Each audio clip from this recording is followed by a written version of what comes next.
Bienvenue dans les aventures géographiques de Miss Boussole. Avant de partir explorer le monde, n'oublie pas de t'abonner à notre chaîne YouTube et d'activer la petite cloche pour ne rien manquer de nos aventures passionnantes.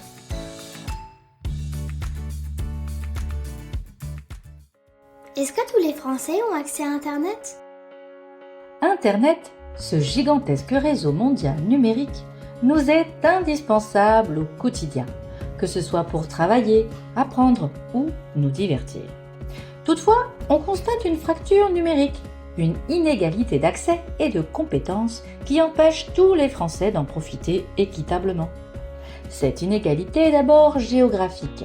La couverture réseau, la capacité d'un endroit à capter Internet, ainsi que le débit, qui détermine la vitesse de connexion, ne sont pas les mêmes partout en France. Par exemple, à Vivario, au cœur du massif corse, Internet est mal desservi avec un débit faible dans ces zones reculées. D'autres espaces, appelés zones blanches, ne permettent même aucune connexion Internet mobile. C'est le cas par exemple dans certaines régions de la Guyane française, où la forêt dense entrave la couverture réseau des opérateurs téléphoniques. Cette inégalité est aussi sociale. Même si l'accès à Internet s'est largement répandu dans toutes les catégories de population, il existe encore des personnes qui n'ont pas toujours les moyens de payer un abonnement ou d'acheter un appareil connecté. Certaines doivent même partager leur téléphone, tandis que d'autres utilisent un service prépayé à l'utilisation limitée.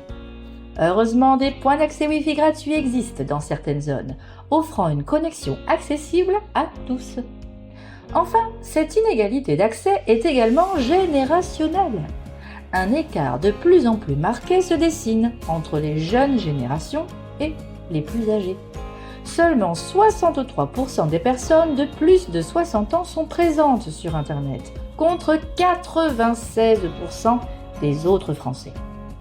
Les seniors sont donc moins connectés, moins équipés et moins familiarisés avec l'utilisation des outils numériques. Cela pose un réel problème, car de nombreux services publics, comme la déclaration des impôts, sont principalement accessibles en ligne. Et ailleurs dans le monde, c'est pareil ? En janvier 2024, 5,35 milliards de personnes, soit 66% de la population mondiale, utilisent Internet. L'accès au réseau n'est donc pas uniforme à travers le monde, avec des disparités marquées entre les pays développés et les pays en développement. Plus de 80% des habitants d'Amérique du Nord et d'Europe y ont accès, contre seulement 20% en Afrique et 60% en Asie. Ces inégalités sont étroitement liées au niveau de vie des populations à travers le monde. Plus le revenu d'une personne est faible, plus l'accès à Internet représente un coût important dans son budget. Par exemple, en France, un travailleur doit consacrer l'équivalent de 54 minutes de salaire pour payer son accès à Internet. Au Brésil, cela monte à près de 6 heures et au Mali, à 40 heures.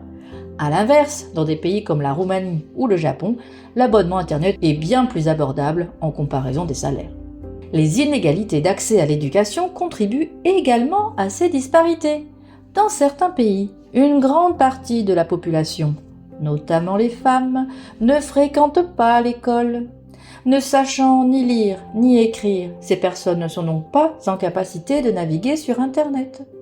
Enfin, les inégalités géographiques jouent également un rôle à l'échelle mondiale, avec un accès à Internet souvent limité, voire inexistant, dans les forêts denses, les déserts ou les îles isolées, où l'installation d'Internet est particulièrement difficile en raison de l'éloignement et de l'environnement naturel.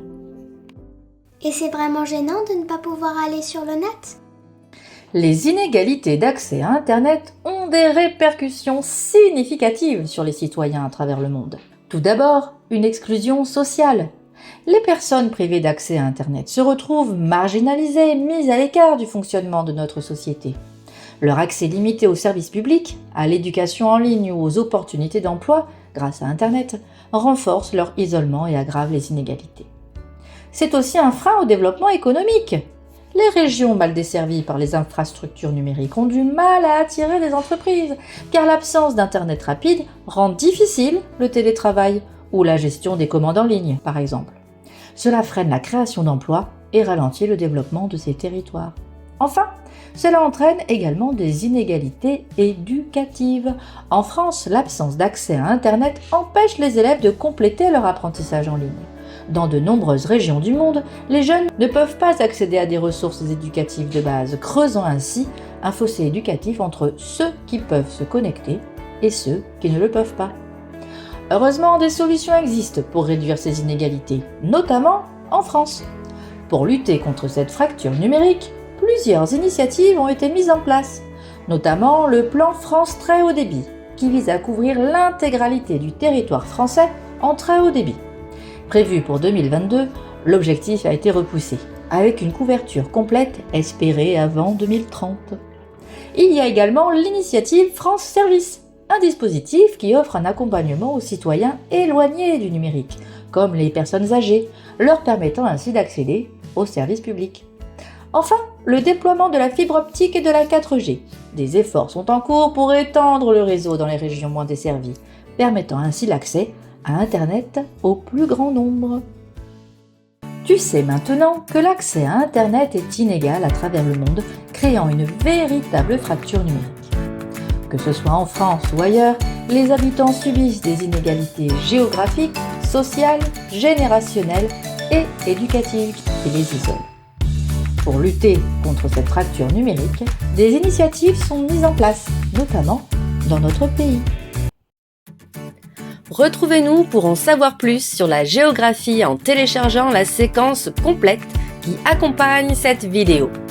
Vous trouverez la fiche de préparation, un quiz, des fiches documentaires pour vos élèves, des exercices, la trace écrite et une évaluation. Utilisez les liens dans la description ou directement sur le site passeeducation.fr.